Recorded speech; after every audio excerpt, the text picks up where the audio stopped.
Welcome to 123 Minimize with Jody and Linnea, the podcast where we discuss easy minimalism for busy moms. Whether you're a new mom in need of practical decluttering tips or an experienced parent seeking simplified routines, you've come to the right place. I'm Jody, wife and full-time working mom of 4. In 2017, I founded the Minimalist Mom Facebook group, now with over 270,000 members. My passion is creating a simple, healthy, and happy home where my family can thrive. I'm Linnea, a homeschooling mom of 4. In 2021, my family and I sold our house, downsized to a 36-foot travel trailer RV, and embraced minimalism. Living with less has been liberating, and I'm thrilled to share tips and experiences to help you simplify your life. Whether you're sitting down, getting stuff done, or lacing up your walking shoes, welcome to the 123 Minimize podcast. In today's episode, we're going to talk about how to get started in the new year. So stay tuned for some insights and thought-provoking discussion. So January has always been a huge time for new members to join our Facebook group called Minimalist Mom. I've had the group for many years, and every time in January, really December 26th, all the way to February, we get an onslaught of new members, which really shows that January is a time for a fresh start. Yeah. And for getting into new goals and New Year's resolutions, new vision for your family, and a new way of doing things. So first of all, if you're new to minimalism, we have a quick start guide for free to download on our website, 123minimize.com. On the guide, you'll have a link to our free decluttering challenge, which is both on our Facebook page and in our free group. So you can find our Facebook page, 123 Minimize with Jody and Linnea, and we also have an Instagram account. And then we have our free Facebook group, which right now has about 270,000 people in it, and we put daily tips in there for you to get started. So we have our free challenge that goes through all the areas of your home and life and gives you resources and tips and accountability to get started in the new year in minimalism. And our challenges go all year. So this isn't necessarily New Year's resolutions that we're going to stop on the last day of January. This is something that we want to help and support you with for the entire year. Yeah. So feel free to download that quick start guide, put it on your refrigerator if that works for you, or save it on your phone and use that as a way to get started. Yes. So now the holidays are over.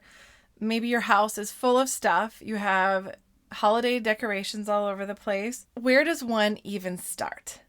That is the question, Jody. So many people ask that in the group. It's hard because you feel overwhelmed, and that's likely why you want to join minimalism and start a more minimalist life.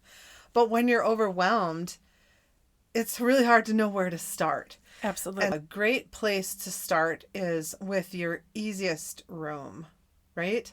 Yes. So in my opinion, the easiest room in your house could potentially be the entrance. There's a huge return on investment because a lot of people see it. Anything from the FedEx delivery person or a friend that just comes to the door or a neighbor or a kid that comes over, it is a high traffic area. And so it makes the biggest impact versus cleaning out your bathroom drawer. Maybe nobody will ever see that except you. And so you don't have that consistent wow, I'm so glad I did this feeling. Also, it's typically an area that has less stuff, less permanent stuff. Possibly a lot of stuff gets plopped there every day, but it has less permanent stuff. Right. And it's not typically a big storage area, the entrance. So it's pretty easy to dig into it and clean it out and see a huge impact on your life because you're going through that area physically. Yeah. Typically many times a day. Right. And that is so motivating when you can have success with a short period of time and something you see over and over that just brings you joy and peace when you see that part of your home. It's so motivating to keep going. So our tips for the entrance is to just remove everything from the area. Everything that's not nailed down, take it out of there. Deep clean the area. Don't worry about the entry closet. That's like a whole nother day. You know, we want to take these in little pieces because we want minimalism to be sustainable. If you have a lot of time, you have time off work or whatever, go ahead and dig into many days of our challenge. Don't let the calendar part of it hold you back. Right. Also, if it feels like too much, take a couple days on one like challenge. Yeah. We post one a day just because there should be some kind of like posting routine to it. And we don't know the situation at everybody's homes, but it can be something where you just work through it at your own pace. Right. Completely. Absolutely. So if you only have like 10 minutes, set a timer. Yeah. Work on it for 10 minutes. Right. Be done with it. And Right. set the timer again tomorrow. If you have an hour or you have all day, great. It's, you know, I would say setting a timer is a really great way to fit it in. Sometimes we think something is going to take a long time, but really it doesn't. Yeah. I've timed myself washing the dishes because I'm like, oh, I do not want to wash the dishes. And then I'm like, really? How long is this really going to take you? You've probably thought about it longer than it would actually take you.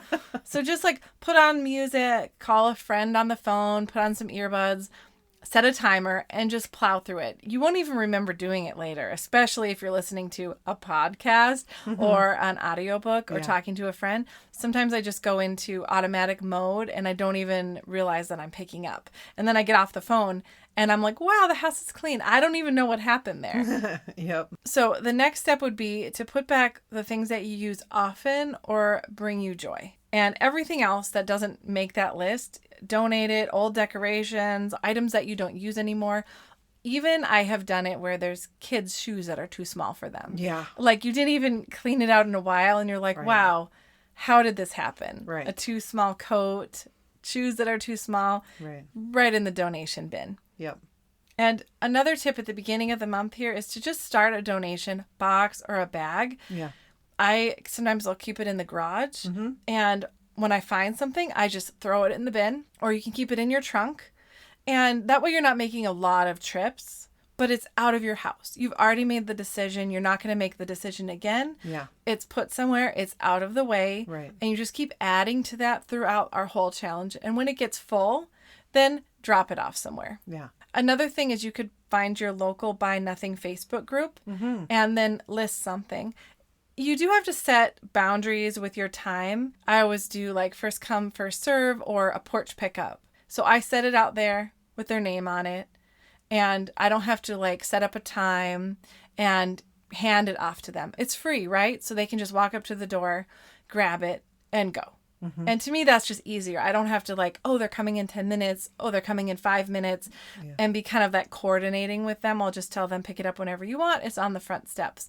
And that makes it easier for me and probably actually easier for them because maybe they are going to pick it up on their way home from work, but they don't really know what time they're getting done.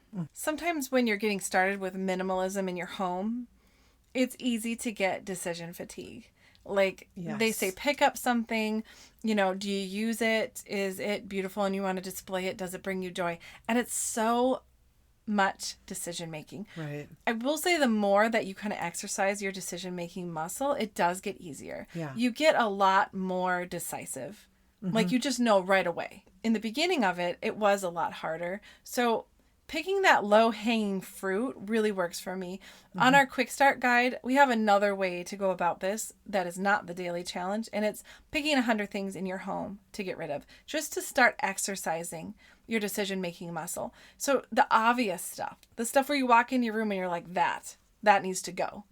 And that can be a good like starter challenge to get going in all of this, just to start reaping the rewards of minimalism right away. Yeah. You know, clearing off the clutter, getting rid of the broken stuff, getting rid of the stuff that's too small for somebody. Yeah. Or whatever, you know? And also practicing gratefulness for the things that you do have, the stuff that you do use and you find beautiful and brings you joy.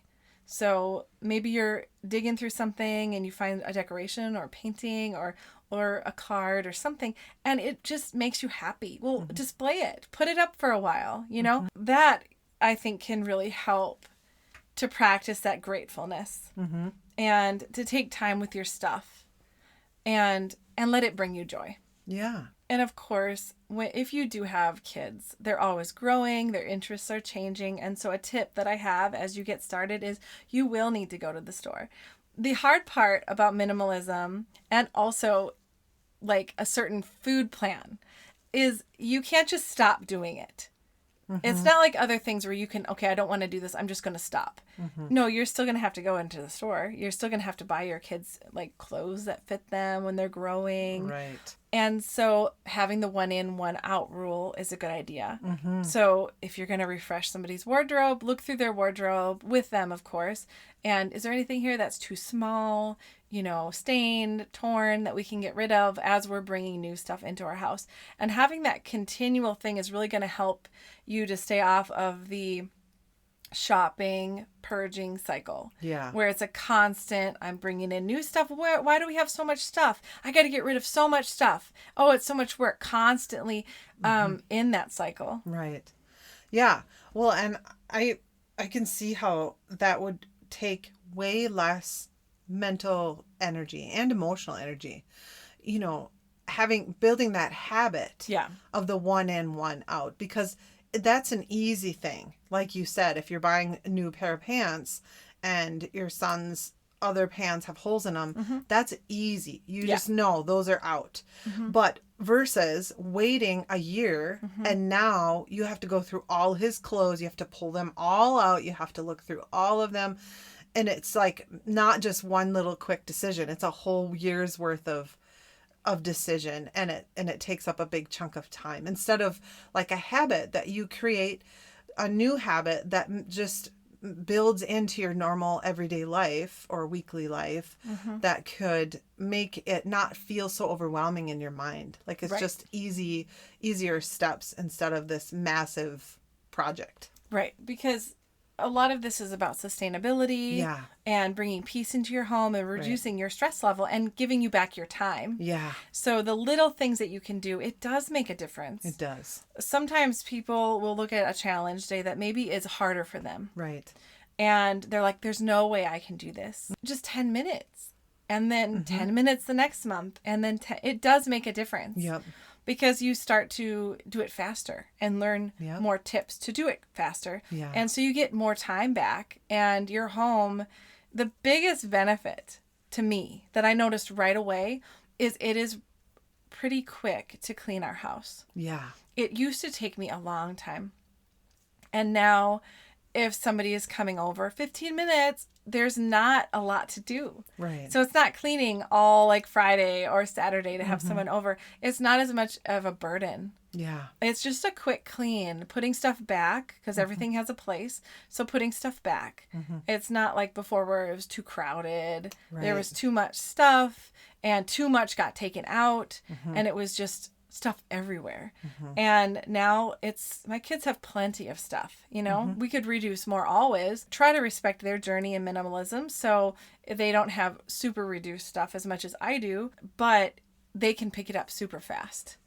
It's not this hard thing where kids are, I don't want to do it. It's too hard. Because honestly, kids can have decision fatigue too. Oh yeah. Their rooms can be overwhelming. Yep. And if it's overwhelming to an adult, I can't imagine what it's like for a kid. Absolutely. And so simplifying as much as possible and teaching them the skills so they don't have to learn it as an adult. They say that New Year's resolutions have an 80% fail rate. So by mid-February, people have stopped doing anything they set out to do in the beginning of the year. So my tip for that is to pace yourself, surround yourself with inspiration. Yeah. Inspiration keeps you going. This is a great time to mention our upcoming decluttering event. In January 2024, we will be holding a 4-week Facebook event that has been designed to help you reach your minimalist goals. We will provide you with all the tools and the structure that you need to be successful. In this event, you'll receive an over 70-page workbook, a private Facebook group for connection and accountability. We'll also provide you with guidance through daily tasks, tips, prizes, and coaching. Registration is now open at our website, and we would love to have you join us. And that's a wrap for today's episode. We hope you enjoyed delving into this topic with us and found a few tips that might help you on your journey. We want to extend a heartfelt thank you to our amazing listeners for tuning in. Your support and curiosity are what keeps us going. For more tools and resources to help you on your journey toward a simpler life, visit our website, www.123minimize.com. If you found today's episode valuable, don't forget to subscribe to this podcast so you never miss an opportunity to explore new ideas and perspectives. And if you're inclined, leave us a review, which helps to spread the word to others who might enjoy the journey too. As always, feel free to connect with us on Facebook or Instagram to share your thoughts, suggestions, or just to say hi. Until next time, stay motivated. Take care.